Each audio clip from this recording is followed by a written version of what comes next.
Fighter planes. Fighter pilots. Fighters.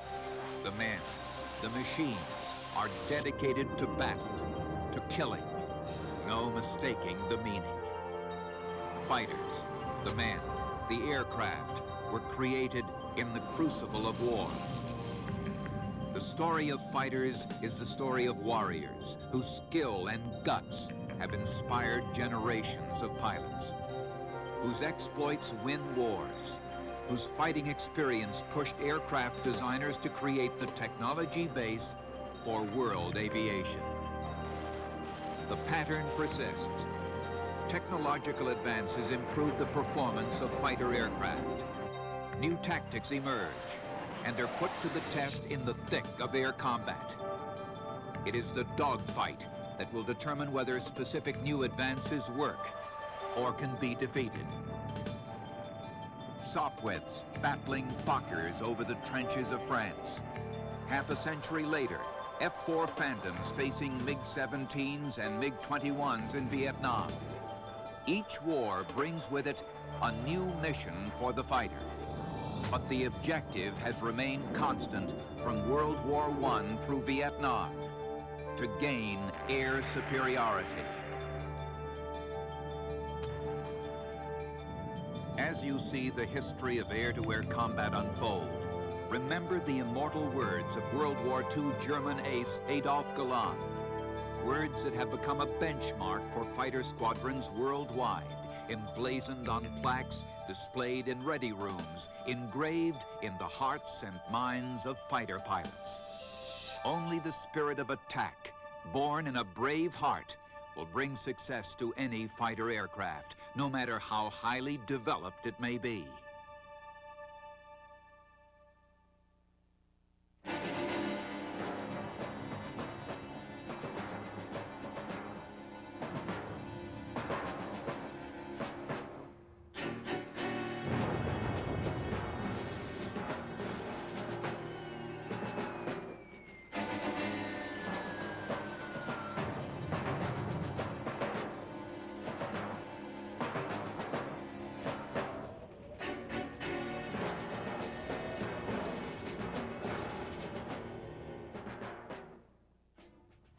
World War I was like no war that had gone before, with its trenches and barbed wire, gas masks and machine guns. It was unprecedented in its brutality, unparalleled in its technical sophistication. It was the beginning of modern warfare, and it would be the first great test of the airplane and the fighter pilot. War would never be the same again. There were no rules to follow. No manuals to read.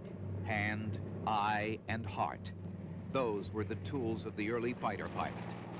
Look at these men, young, eager, full of life, convinced of the worthiness of their cause. They volunteered for fighters. It tested their skill, their manhood, and it enabled them to serve their countries, Britain and Germany, France and the US, Italy and Russia. The spur, patriotism.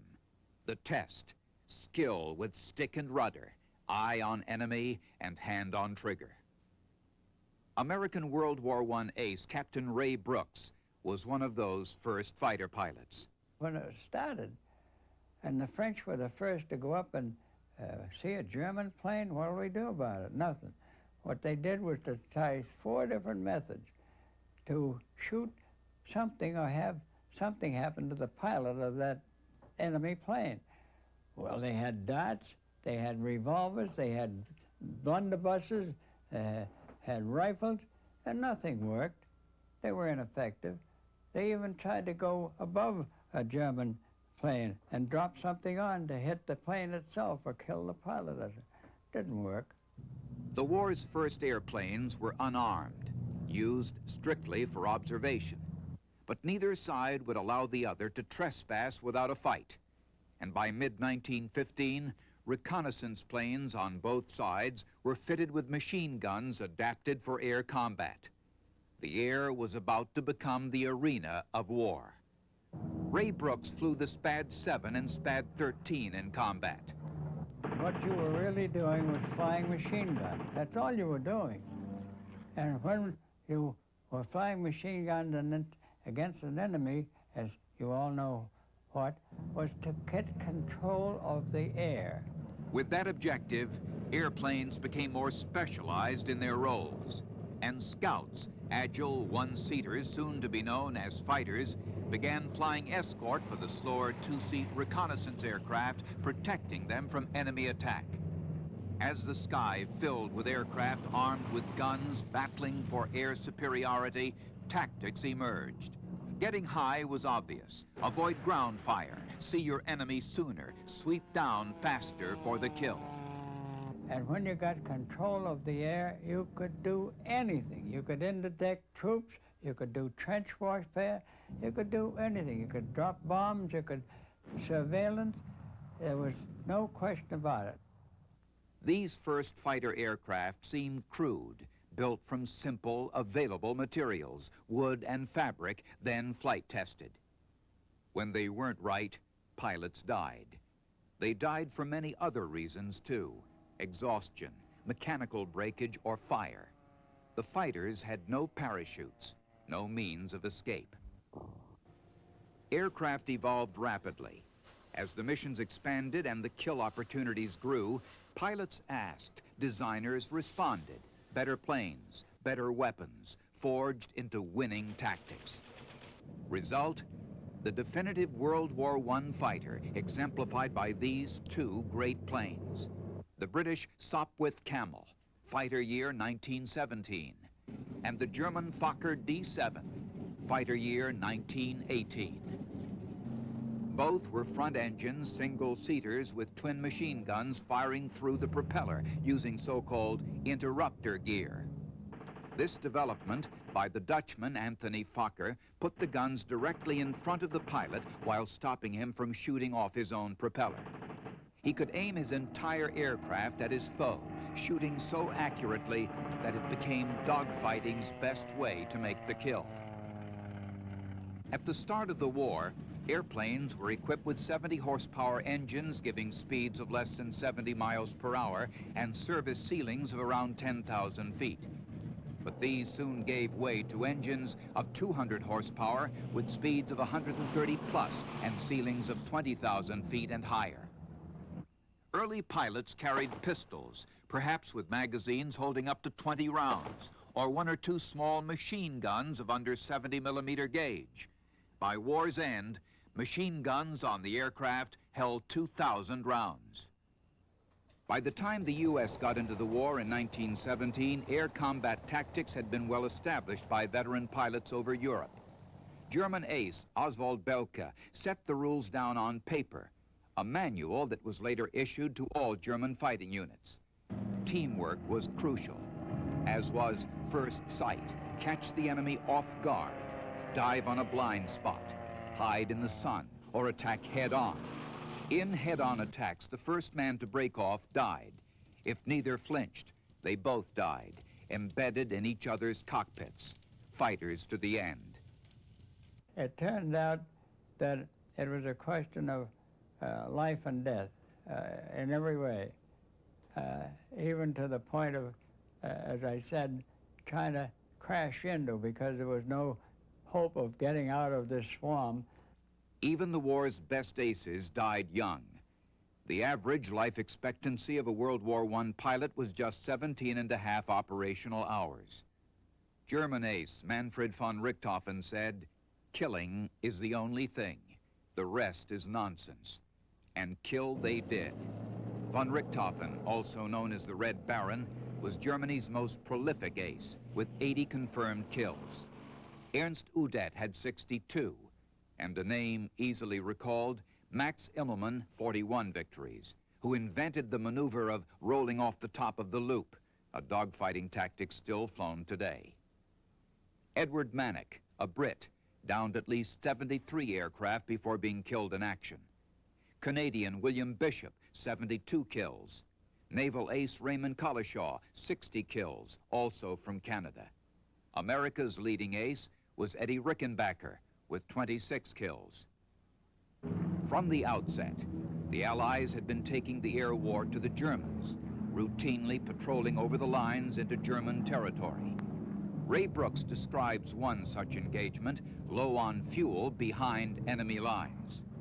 Well, out of the swarm that I was in and what happened in the fight itself, I actually started back to our lines, and on my tail, as we say, was one of the remaining Fokker D-7 with a gorgeous airplane with a BMW Mercedes 186 horsepower engine, which is perfect. It still would be today. I could fly it today, too. It turns out that he had me as a target at close range for several miles of the 8 or so that I was still inside of Germany. And there wasn't anything I could do about it except that I started to use my technique, which saved me not in that case alone, but a score of times other than that case alone, by side slipping. A little to the left, a little to the right, a little up, a little down, and his bullets were raising the devil with me and my plane. Brooks won, like many fighter pilots after him, because he flew brilliantly, improvised, and never gave up. The thing is that I didn't do any of this barrel rolling. I didn't do any of this highfalutin stuff like that. I went in to go to the quarry that I was going to meet, and when I got close enough, I opened fire. The tactic was nothing more than to get as close as possible before opening fire.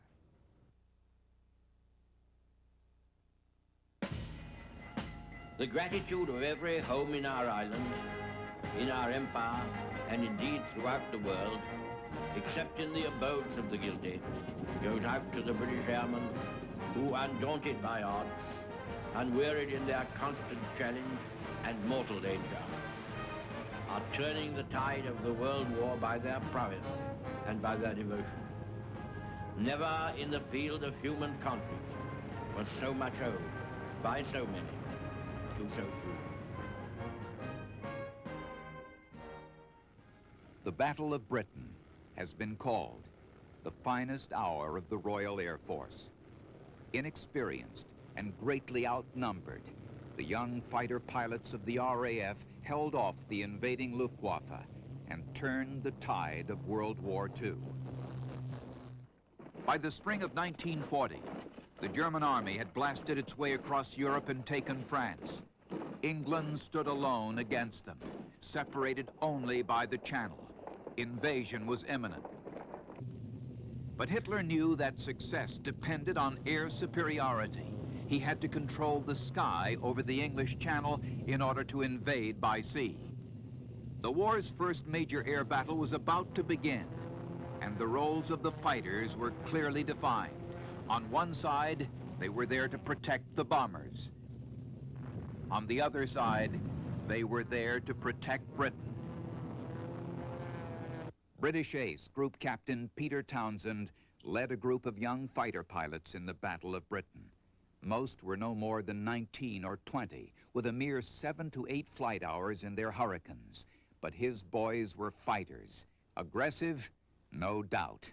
And the aggression was there, not so much aggression as the deep feeling that the German aircraft pilots and crews were flying in our air, and they had no business to be there.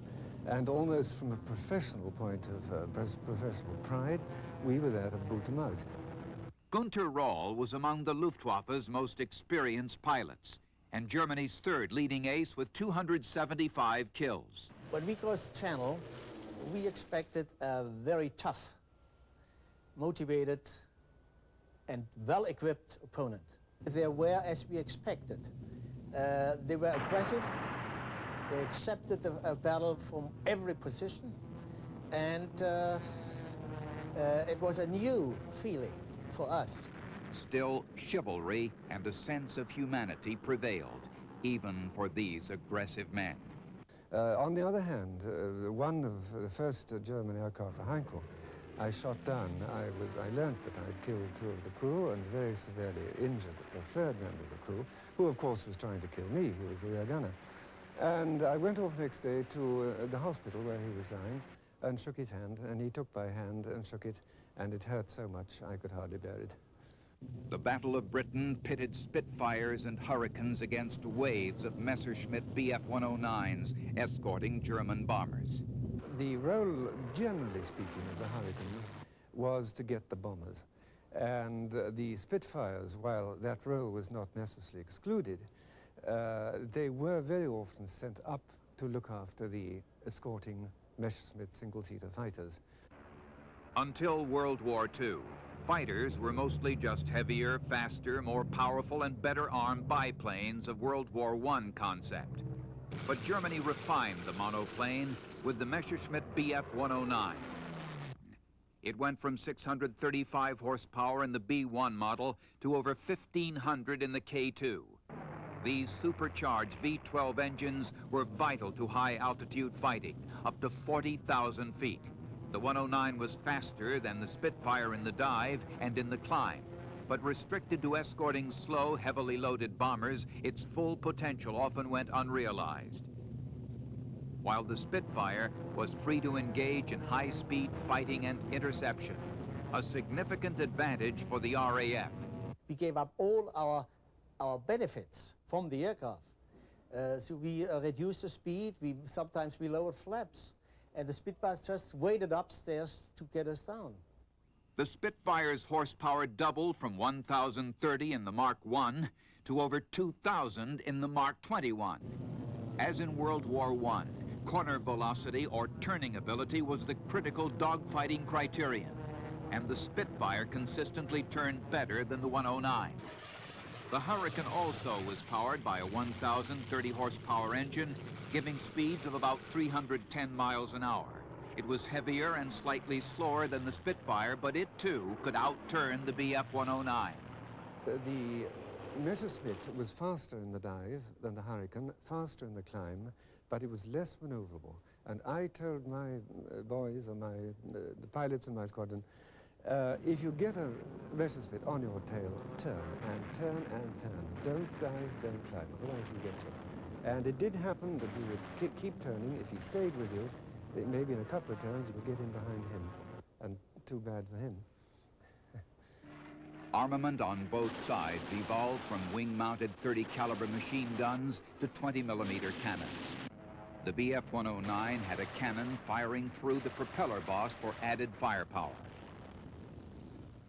Reich Marshal Hermann Goering, head of the Luftwaffe, predicted that he would destroy the RAF in 4 days. And on August 12th, he began his offensive with bombing raids on several airfields and 5 major radar stations on England's south coast. In the 3 days that followed, German bombers attacked in waves at great cost to both sides. But the British radar stations, though severely damaged, were still up and running, leading Goering to believe that he had failed to inflict sufficient damage. He then made what is considered to be his greatest military mistake. He abandoned his air raids on the radar stations. In late August, Goering shifted his attacks to 7 of Britain's most vital airfields, the centers of the RAF's air defense system. 2 weeks of relentless attack, plus the bombing of 2 aircraft plants, left Fighter Command reeling. For every 7 planes lost by the Germans, the British lost 5, and there were only 125 Hurricanes and Spitfires in reserve. He had Fighter Command on its knees. The fighter bases had been very seriously bombed. The control rooms had been damaged or destroyed. There were many girls working in the control rooms, and many of them very brave girls. They were killed.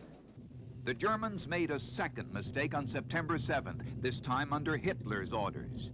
Partly in response to the RAF's bombing of Berlin a week earlier, the Luftwaffe was to begin daylight bombing raids on London. This change of target gave Fighter Command the opportunity it needed to repair its radar stations and regroup. The beginning of the end for the Luftwaffe. September 15th was considered the critical day in the Battle of Britain, when Fighter Command beat back the Luftwaffe decisively. that day, the Luftwaffe took a very big hiding. The invasion was set for the 17th of September, and Hitler sent a 5-word message which meant the invasion is postponed until further notice. The Battle of Britain continued for another month or so, but in lessening degree. By the end of September, Germany had lost more than 1,700 planes. The Luftwaffe had been defeated, and it was painfully clear that Goering had severely underestimated not only the will of the British, but also the capability of their radar. The Battle of Britain was over, but the war in Europe was just beginning. On January 27, 1943, the United States 8th Army Air Force launched the first daylight raid on Germany with 64 B-17s and B-24s. The air war over Europe had entered a new phase in which fighters would play a crucial role. Back in the spring of 1941, the Allies had gone on the offensive. Spitfires, charged with interception in the Battle of Britain, were now flying bomber escort over enemy territory, and German fighters had but to wait for their arrival. The Luftwaffe had the home field advantage, the more experienced pilots, and with their new Focke-Wulf 190, the superior fighter. By the end of 1942, the British were losing 4 fighters for every one they shot down. That same year, 1942, the Americans arrived in Britain, and with their heavy bombers, the 8th Army Air Force immediately began bombing French and German targets by day, while the RAF took over at night. Spitfires flew escort for the B-17s over France, but no Allied fighters had the range to take the bombers into Germany. The B-17s and B-24s were on their own, facing 600 to 800 enemy fighters on any given day.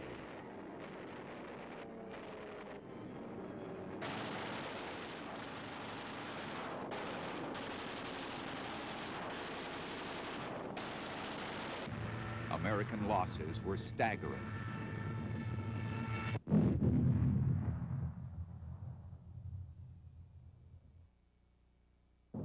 If the bombers were to conduct strategic bombing raids, as theorized by the U.S. Army Air Force General Hap Arnold, it had to be done in daylight, and it had to be done precisely.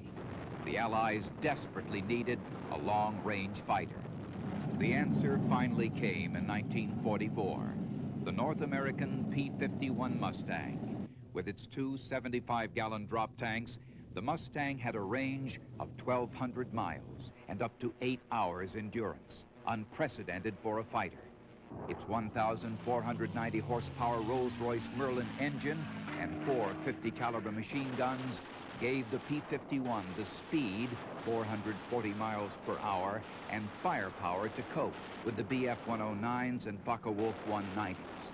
And its service ceiling reached 42,000 feet, topping that of its German adversaries.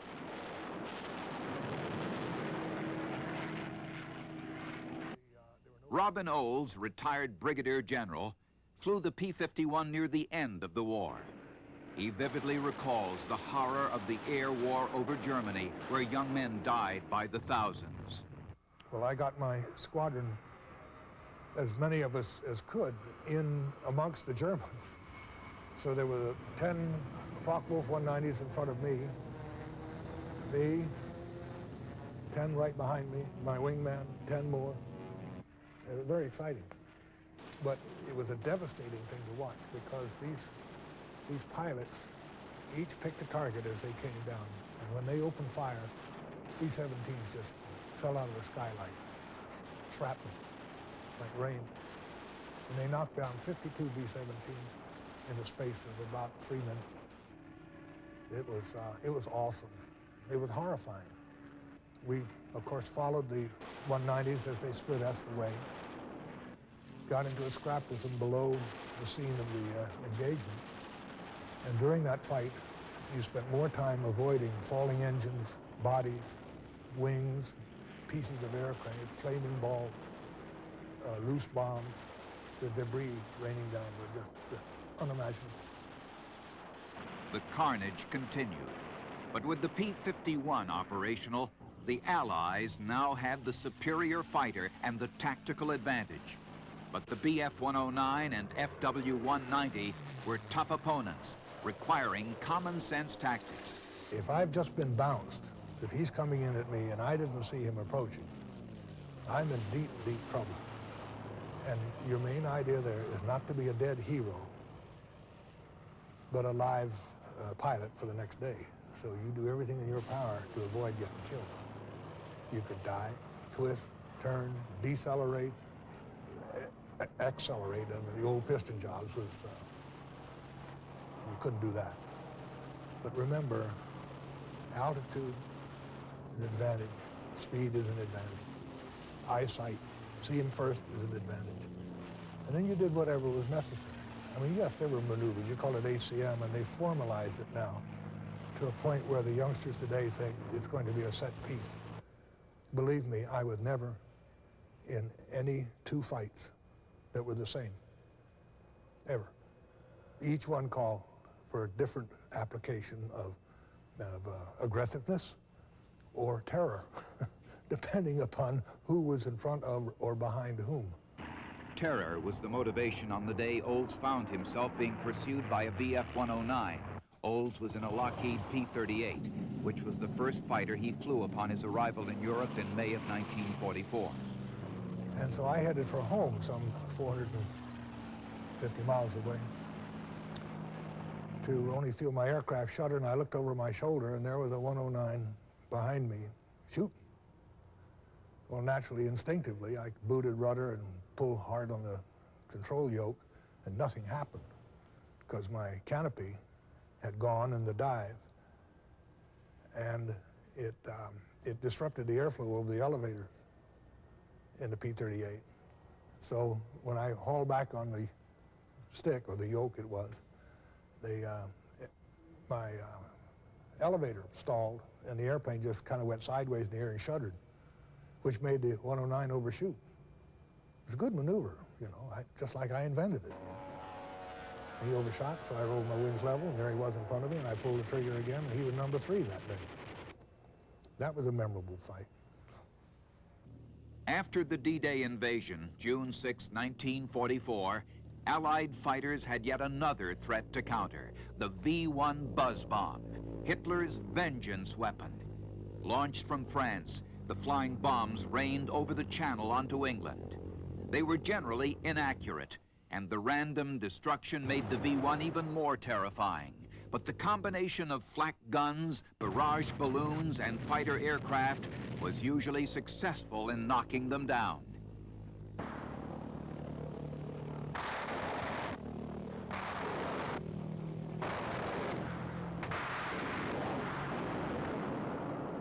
Germany suffered heavy losses in 1944, both men and aircraft. But Hitler had one more ace up his sleeve, the Messerschmitt 262. It was the world's first operational jet fighter, flying 100 miles per hour faster than any Allied piston engine fighter. Had Hitler employed the 262 immediately against the American bombers, the war almost certainly would have been prolonged, costing thousands of lives. But fortunately for the Allies, Hitler interfered with production, and when the jet was finally operational, it was used as a bomber, not a fighter. To gain air superiority with a 262 would have meant that we got the 262 much earlier. The aircraft was ready. There was too long discussion which role should they fly, and it should have been produced in numbers. We might have changed a timely situation in there. We wouldn't have changed the outcome of the war. The P-51 Mustang helped clinch the Allied victory in Germany. Without it, the U.S. would have been hard-pressed to gain the air superiority needed for daylight precision bombing raids over Germany. Raids which eventually crippled Germany's industrial output and destroyed the Third Reich. With its unprecedented speed and range, the Mustang ranks among the elite fighters of all time.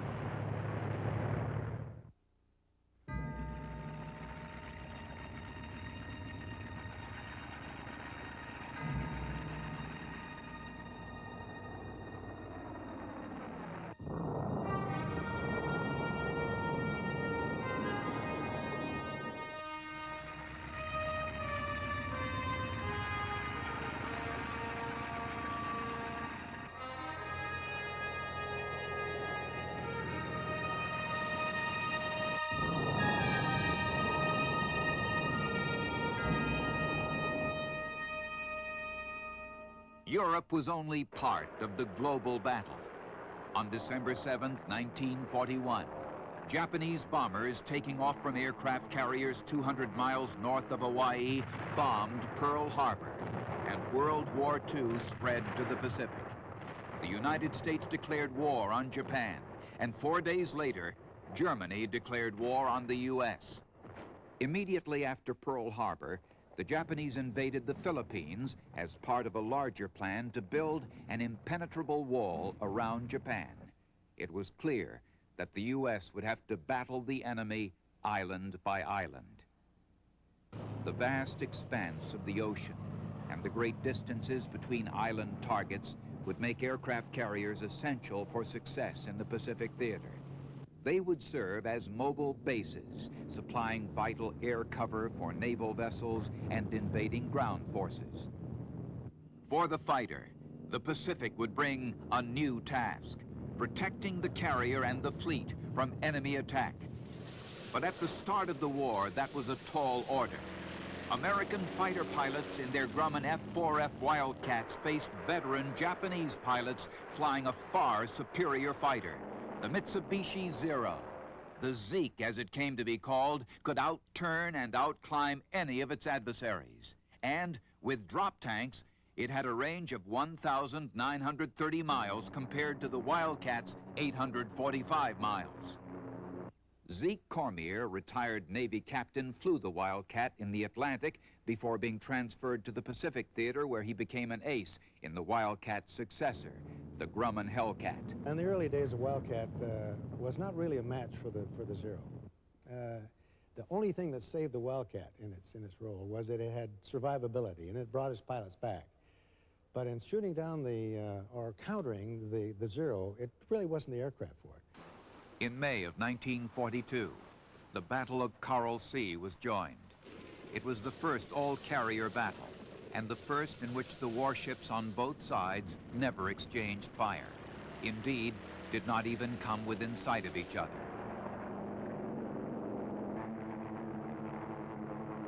On the first day of the battle, the Japanese carrier Shoho was sunk, and 2 others damaged by U.S. torpedo planes. The U.S. lost the carrier Lexington the following day. Tactically, the battle was a draw. But the lessons learned at Coral Sea changed the emphasis of U.S. sea warfare tactics from ship defense to earlier interception. Carrier-based fighters would now fly combat air patrols to intercept incoming enemy planes before they could get near the fleet. Midway was next. Just before dawn, on June 4th, 1942, the Japanese attacked by air. Allied planes stationed on the island rose in defense, but the nimble, hard-turning Zeros slaughtered Marine pilots in Wildcats and Buffaloes. Later that morning, waves of U.S. carrier-based torpedo planes headed for the Japanese carriers. 35 were shot down. Still, no hits on the Japanese. It was the dive bombers, finally, that hit the unsuspecting and overconfident Japanese fleet. The Zeros didn't have time to react, and Japan lost 4 carriers. The battle for Midway was over. The U.S. went on the offensive in August 1942 and took the island of Guadalcanal from the Japanese. Carrier-based Wildcats provided air cover for the ground troops and fought valiantly through the long months of the air battle. But by then, there was a new fighter on the way, one that would eventually dominate the skies over the Pacific. The Grumman F-6F Hellcat arrived in the Pacific early in 1943. With its 2,000 horsepower, 18-cylinder double radial engine, the Hellcat could outspeed, outclimb, outdive, and out-accelerate the Zero. And with its 650 caliber machine guns and massive ammunition load, it could also outgun the two-cannon, two-machine gun Japanese fighter. Cormier arrived in the Pacific in the spring of 1944, when the U.S. was already on the offensive. And so we had to develop our own tactics for the attack phase. And it was just put the throttle to the wall and go in there and have at it. And we found that the aggressive part of it was that the airplane had that capability, and we flew it right up to the maximum capability. The Hellcats wreaked havoc for the Japanese. June 1944, in the Marianas, U.S. pilots shot down 300 Japanese airplanes for losses of only 16. September 9th and 24th in the Philippines, 800 Japanese planes destroyed on the ground and in the air for 54 U.S. losses.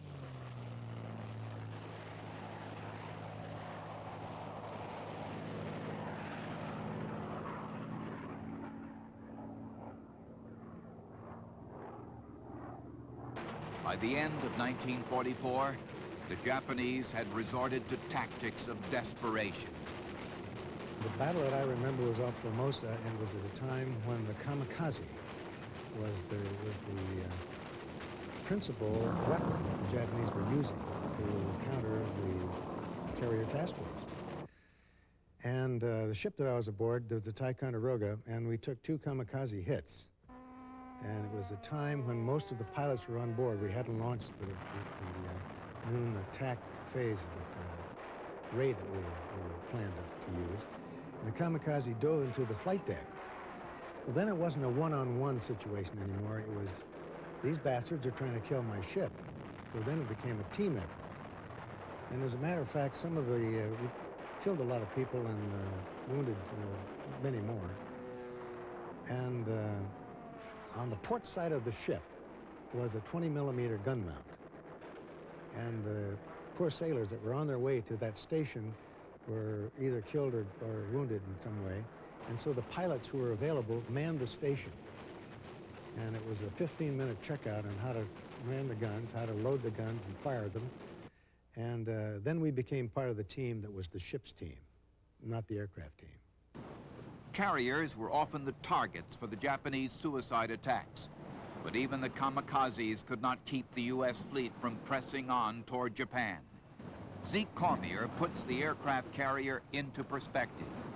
We never could have won the war out there without the carrier. And witness what we had to do, for instance, in getting, we had to take Iwo Jima, which was under the islands of Japan, really, to allow the larger aircraft, the bomber force, to reach the islands.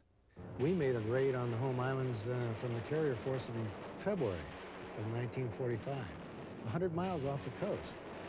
And we hit them with 4 carriers, and we really did some damage.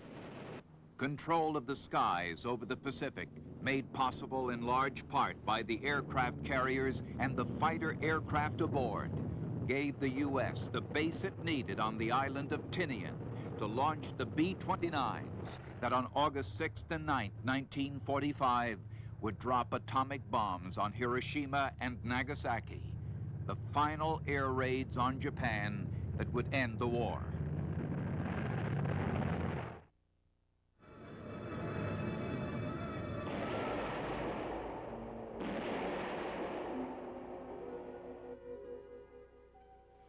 By the time communist North Korea invaded South Korea in June of 1950, jet engines were fast becoming standard technology, and the subsequent United Nations police action saw the first all-jet air battle.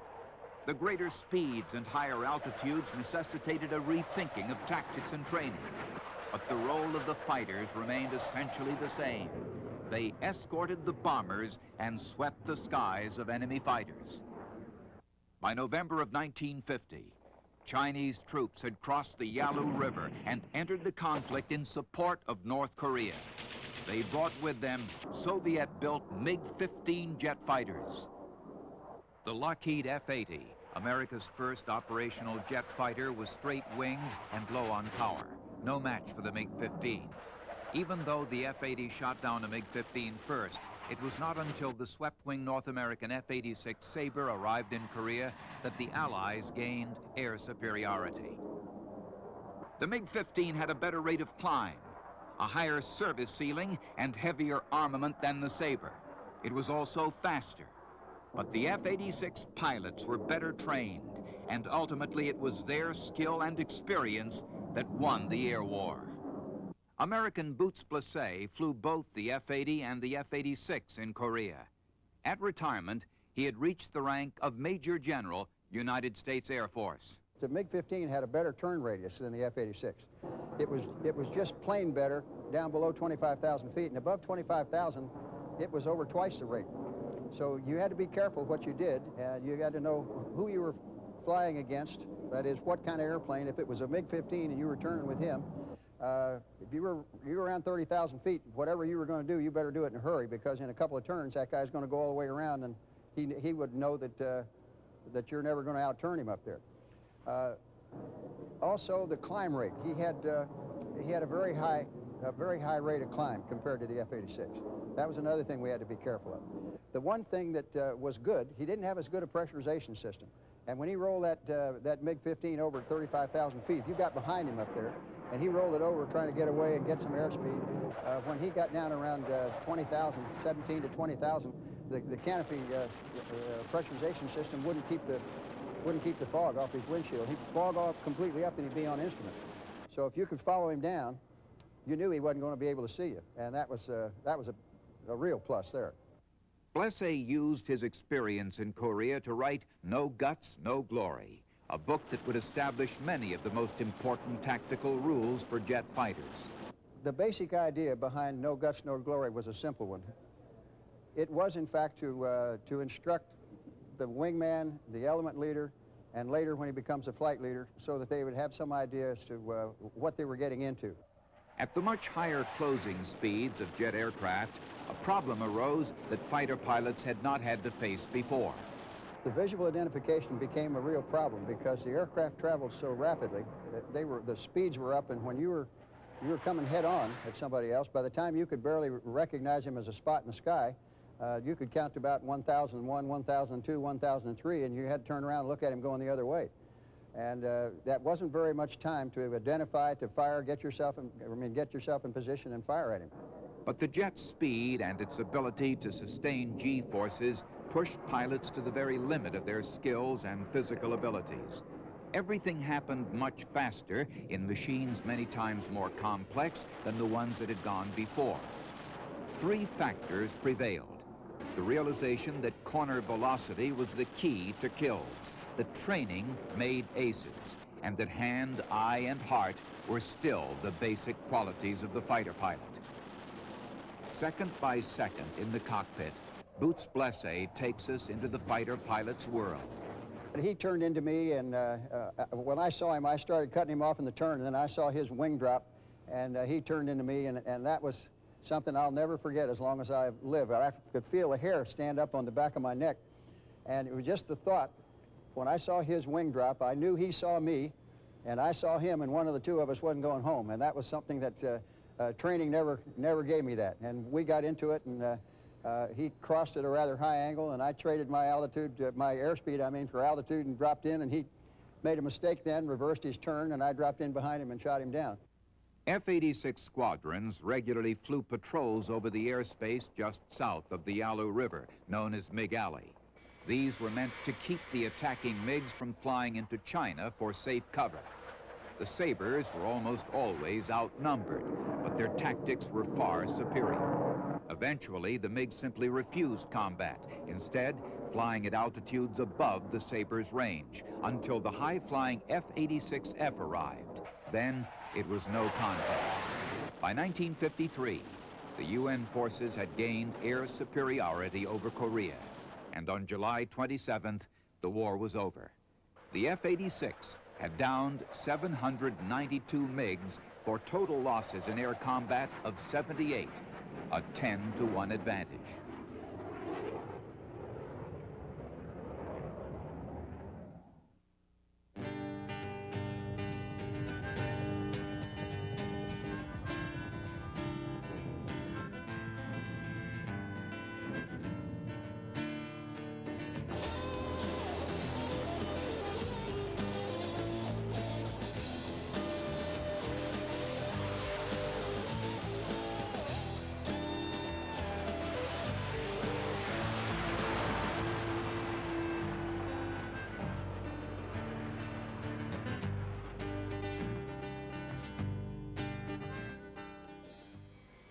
Between the Korean and Vietnam conflicts, technology accelerated.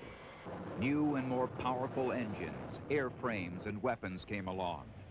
But design philosophy reflected the widely accepted yet erroneous belief that dogfighting, now known as air combat maneuvering, was passé.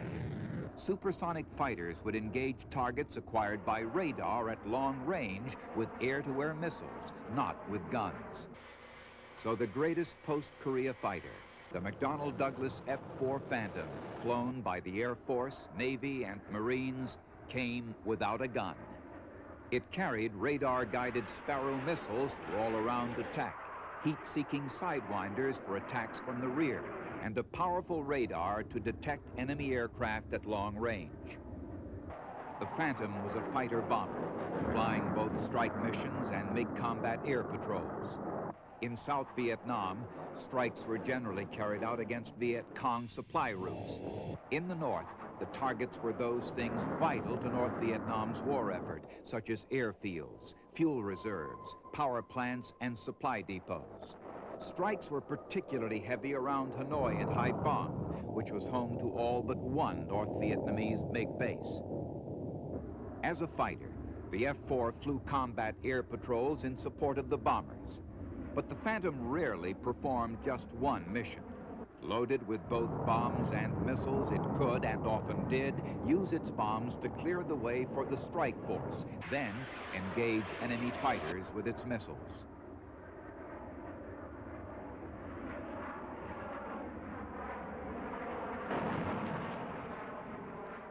World War II veteran Robin Olds came back to be one of the Air Force's top fighter pilots, with 4 kills in the Phantom. The F-4 was a huge, powerful, ugly, wonderful, modern aircraft. Fit its role like the devil in hell. I love that airplane. It would carry more bombs than a B-17. It would go fast as greased lightning. It was a beast to, in a dogfight. It would slam you around. It would turn and twist. And it was strong and reliable. And then it would fly you home docilely and land like a feather. Beautiful airplane. But the absence of a gun proved frustrating and potentially lethal. The rules of engagement said a pilot must have positive visual identification, VID, before firing. But by the time the enemy was close enough to be identified, he was too close for a missile kill. There were many, many times when just one squirt with a Vulcan 20mm Gatling and I'd have had a MiG. Quite a few times, more than just a half a dozen. But he couldn't shoot, you're too close, or you're out of missiles. Eventually, McDonnell Douglas produced the F-4E, which had a gun internal on it and a computing gun sight. In Vietnam, the F-4 had to face the Soviets' latest jet fighter, the MiG-21. It too was tailored for air superiority, but it lacked punch. The small, agile Mach 2 fighter carried just 2 30 or 37mm cannons and 2 heat-seeking missiles.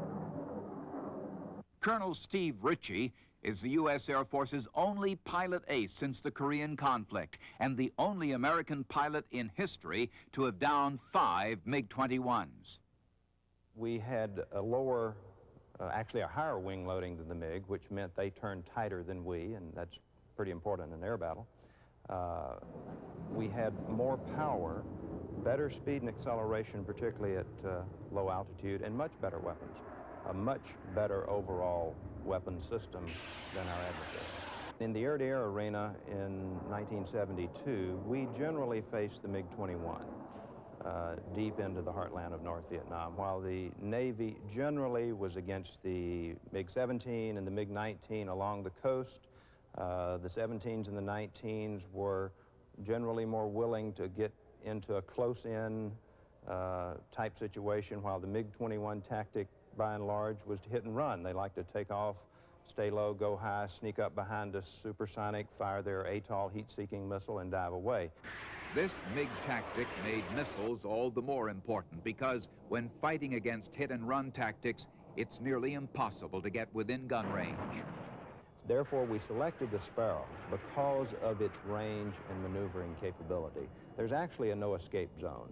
If the target is in a certain range and in a certain envelope, there's no escaping a properly fired and a properly operating Sparrow missile.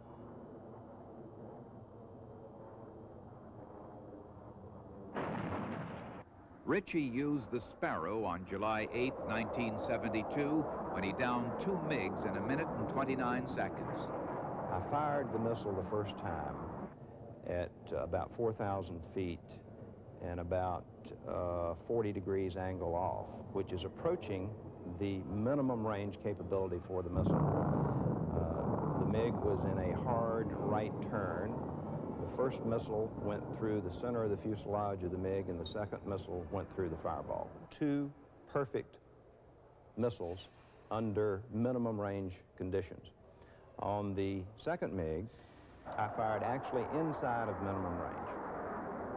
About 3,000 feet, the MiG was 60 degrees off my nose, which is right at break lock point for the radar.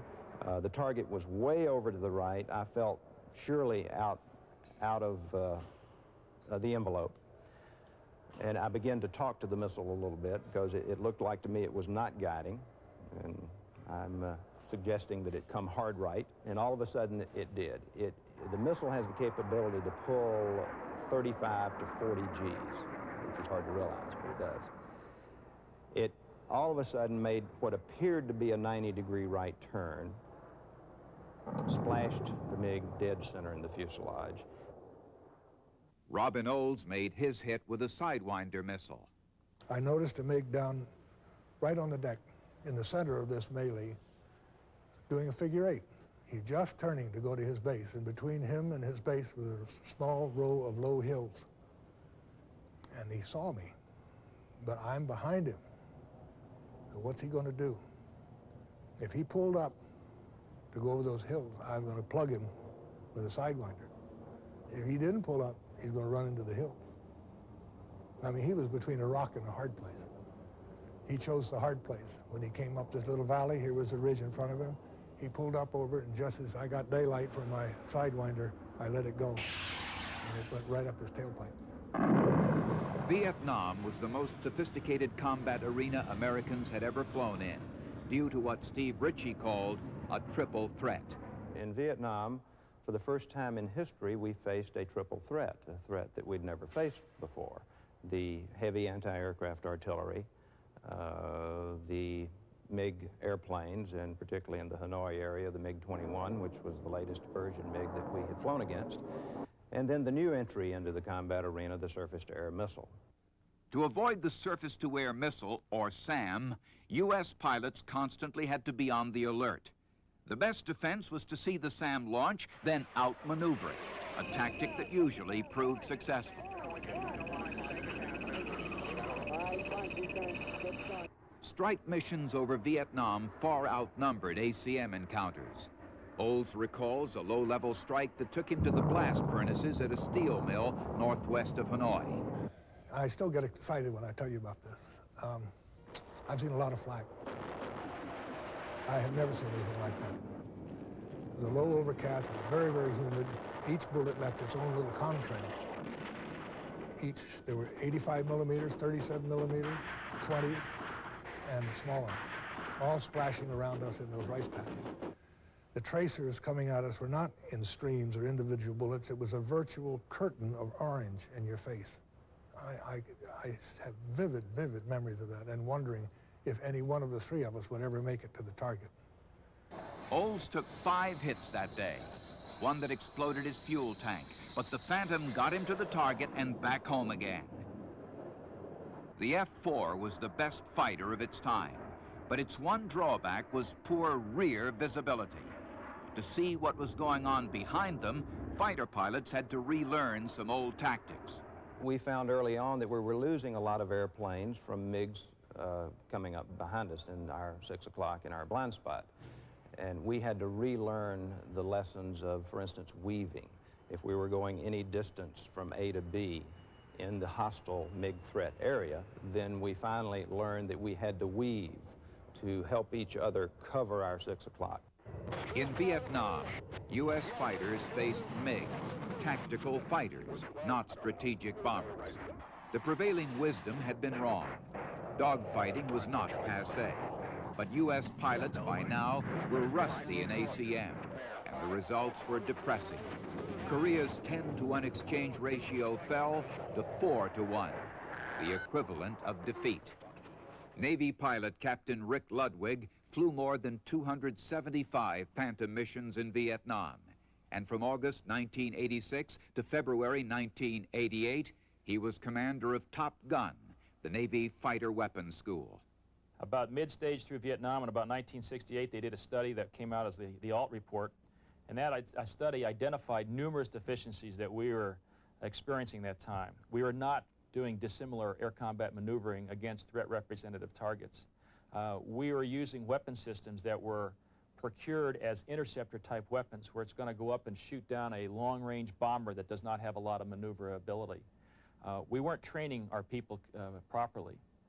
Out of that came lots of advances, dissimilar air combat maneuvering, modifications to our weapon systems, the advent of the Navy Fighter Weapons School, or Top Gun, which started to teach young fighter pilots tactics to go out and meet and defeat those threats, and they used threat representative targets for these fellows to fly against.